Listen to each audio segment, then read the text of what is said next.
Welcome back to Dwarf Fortress, where we are continuing with Dastotdeg in the realm of Amikamo.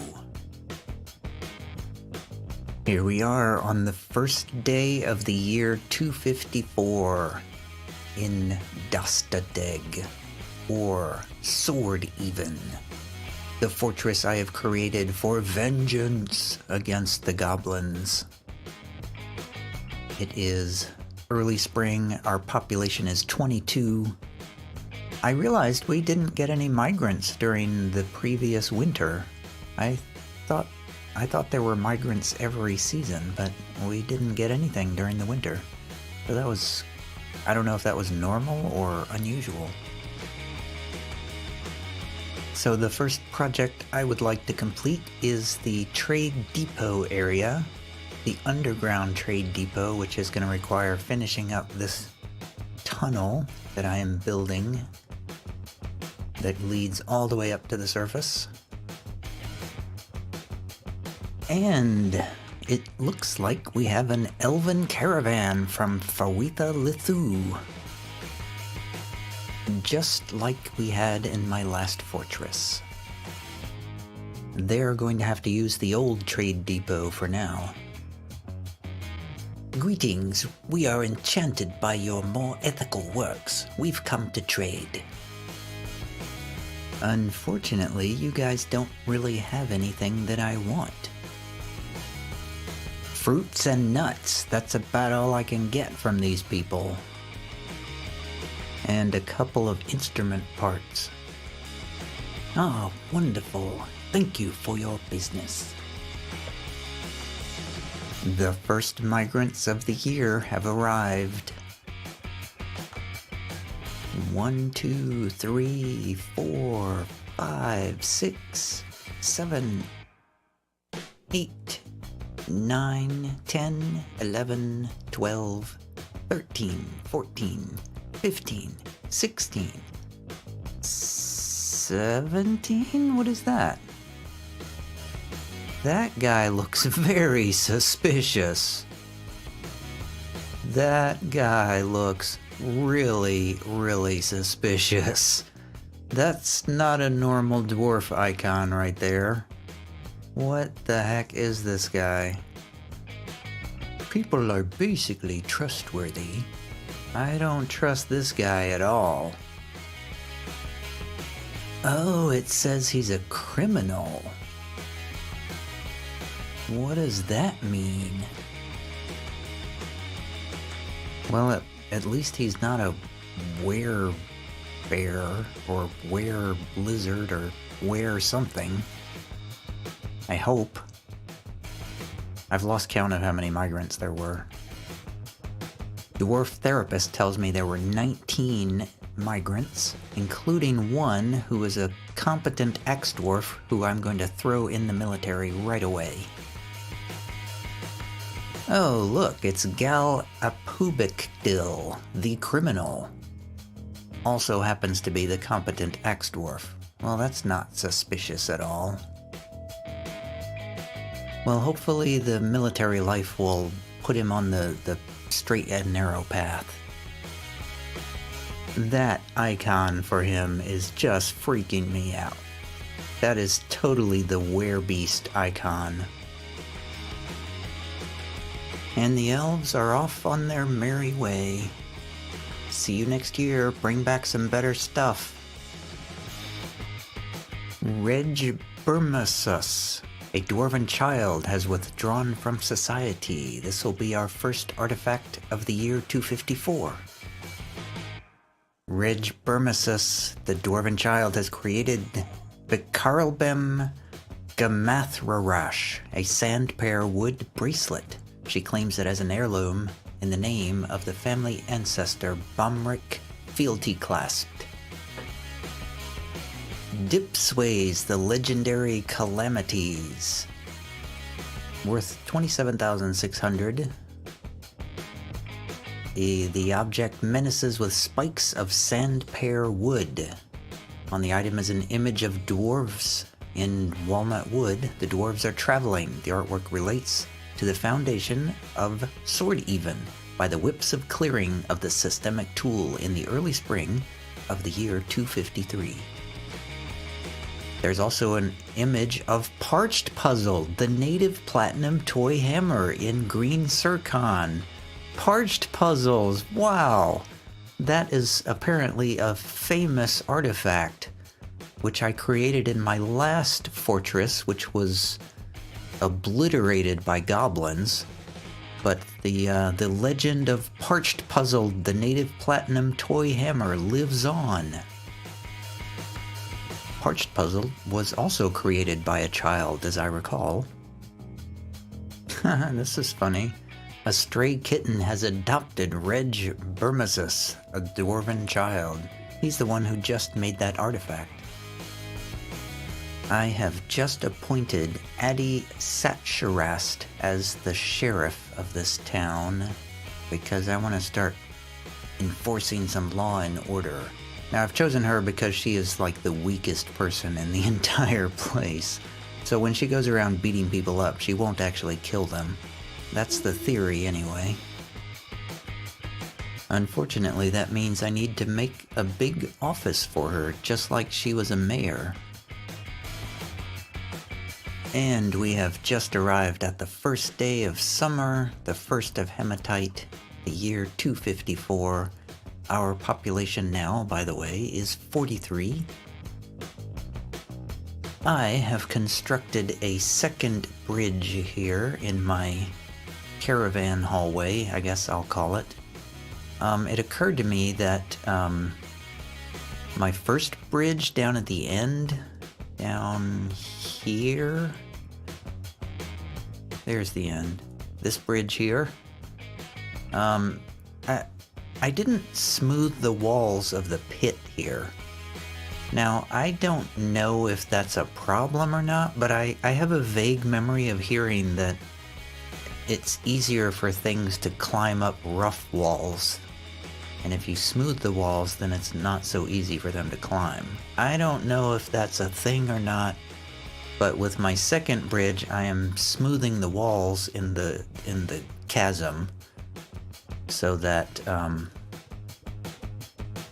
that's not an issue. Oh, a human caravan from Mang Kakpath has arrived. The new trade depot is still not ready for these humans, so they're gonna have to use the old decrepit one. And also, some migrants have arrived. It's a busy day here. Oh boy, another criminal. Ari Amanpob, a criminal. Nice. I lost count of them all. It's like 11 or 12? It was 11, and Dishmab Alinalan here, a peddler, is getting assigned to the Vengeance Squad because he has Hammer Dwarf skills. And we have just joined our tunnel to the surface, and we should now be able to let future caravans in underground. Alright, we bought a bunch of stuff from the humans. I think I probably overpaid, but we got cloth and leather and some food, some weapons, and all kinds of good stuff. Bye, human caravan. See you next summer. Now that they're gone, I'm gonna dismantle this trade depot and build a new one underground. Right down here on the other side of this bridge, with convenient access to all of my storerooms. A new era has begun. Now that we're getting toward late summer, I am keeping my eyes peeled for goblin scouts. This is about the time that they arrived in my last fortress. I'm building a couple of prison cells here next to the guard barracks. just for dwarven justice. If we're gonna handle these goblins, we need to keep this operation running in tip-top military precision shape, or whatever. I had another idea for how to deal with invading goblins, so I'm gonna create a long winding passageway here that I am going to fill with traps. I have started laying down stonefall traps. They seem to be the easiest ones to build. I can't make any metal items yet.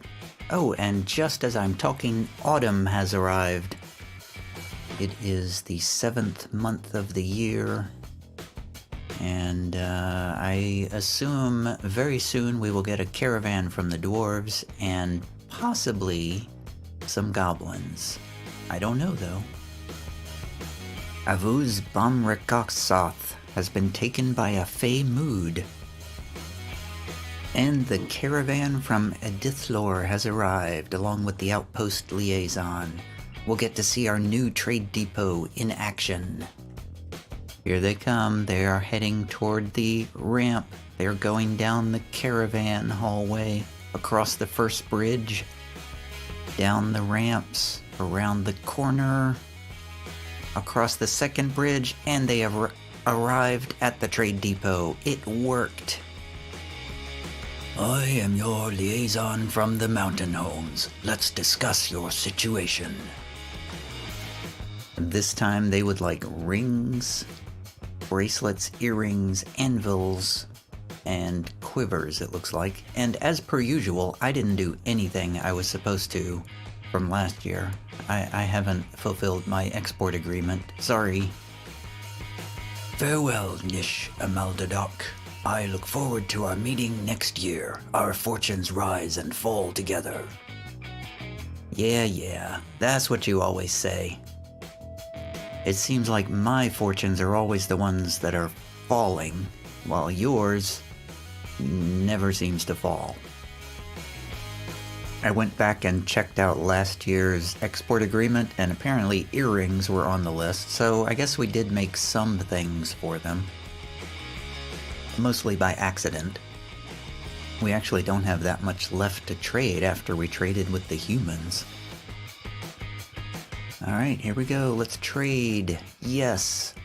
I was afraid I was asking for too much, but we got it all. We got some food, we got some more, a little bit of armor, a few metal bars, some thread, stuff like that.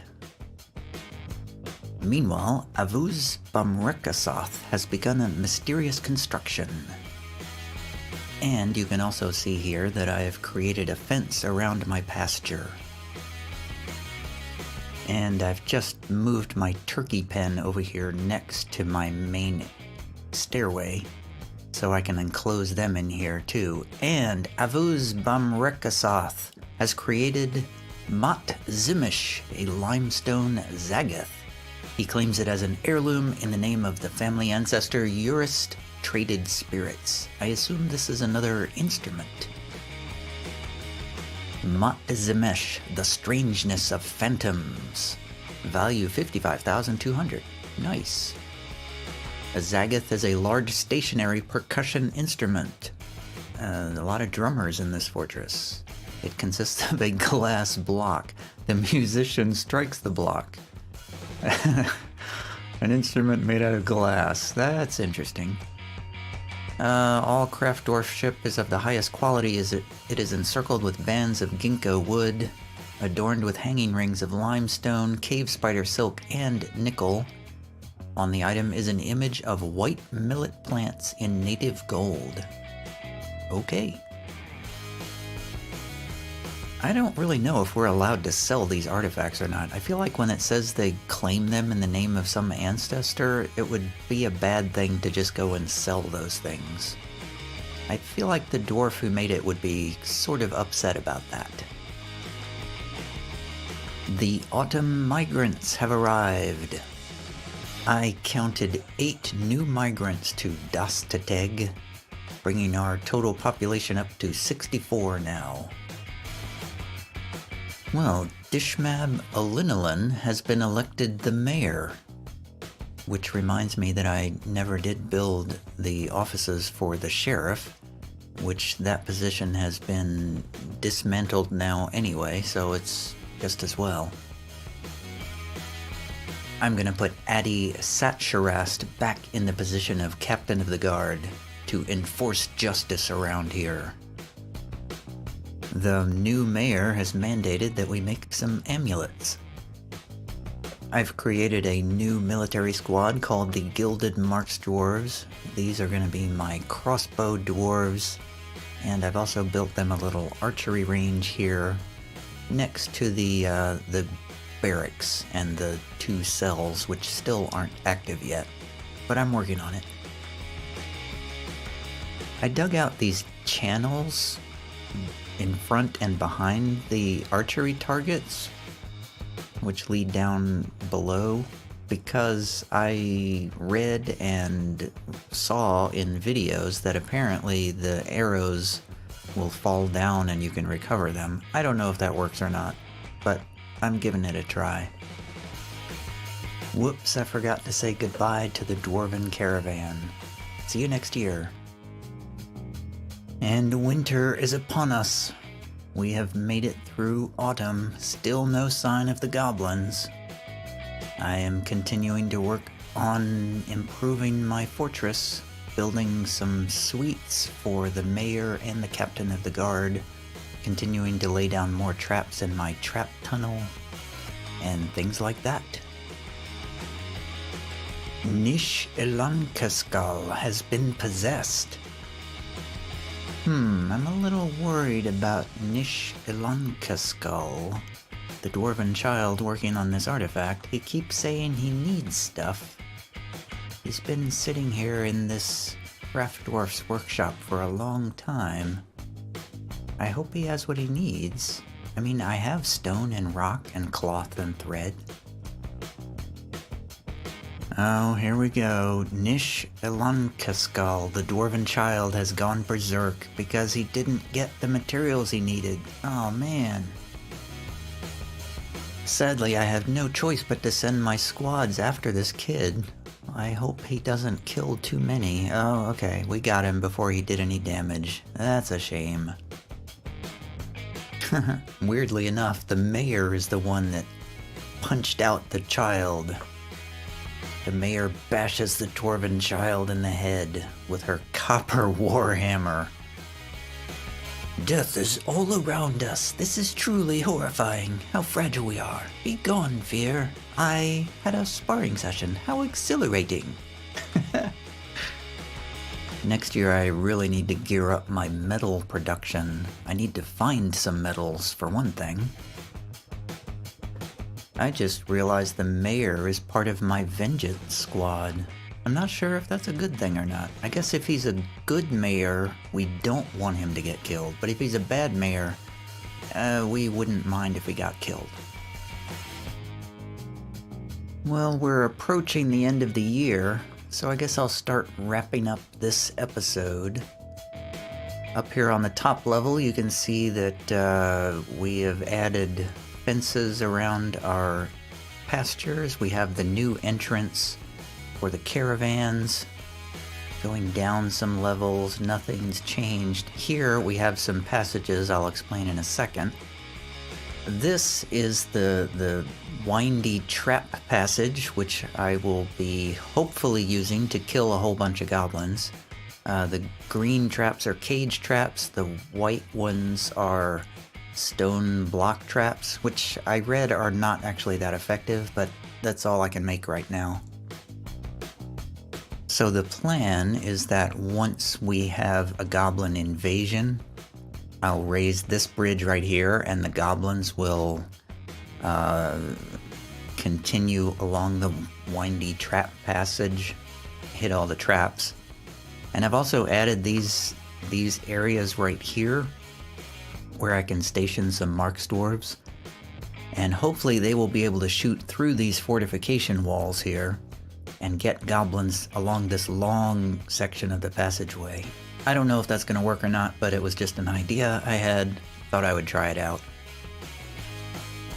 access to those archery areas are through these passages here, which go back to our main stairs. I also had an area in the center here that I thought I might use for a similar purpose, but I feel like it's going to work better here on the long stretch there. Moving down some more, we have more of our caravan hallway. We have this area of mining, which I mined out this big area so I could put more storage in here. I've also put a couple of smelters here, which I'm working on smelting some gold bars. I actually have some native gold, and I'm gonna make some coke with lignite, which is going to be used as fuel for more smelting, I believe.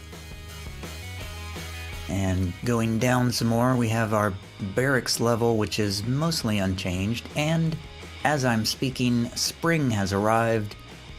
The year 254 is now over, the year 255 has begun, and as before, I'm gonna pause the game right after this save is done, and this will be the end of this video.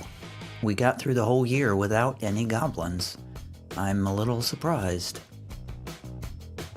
Considering that we started out at war with them, I'm surprised they haven't sent anybody in the first 2 years. I guess they don't know we're here yet. So, nothing's much has changed here that I haven't already discussed. They got an archery range here. I'm trying to set up these cells, but I need to be able to make chains first, and I don't have any metal yet to make chains. Over here on the left side, I was trying to make like an animal training area for my war dogs, but I feel like they're already trained, so I'm not really sure I know what I'm doing with animal training. But I was trying to do training of those war dogs, but I don't know if they need training or if they're already trained or what. I have no idea. But I have one dwarf who I've called the trainer, who has those 2 war dogs as a pet now.